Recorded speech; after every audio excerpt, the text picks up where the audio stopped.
Where's the arrow? Here. Okay, where is the circle?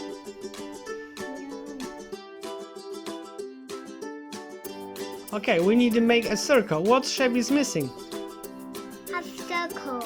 Half circle. Yes, yes, very good. Half circle or semicircle. Very good. We have yellow paper. We draw the line. We bend the paper.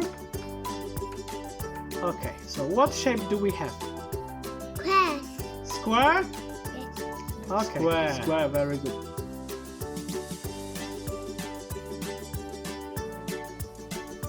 Kite. We're going to the oval. We're going to the oval.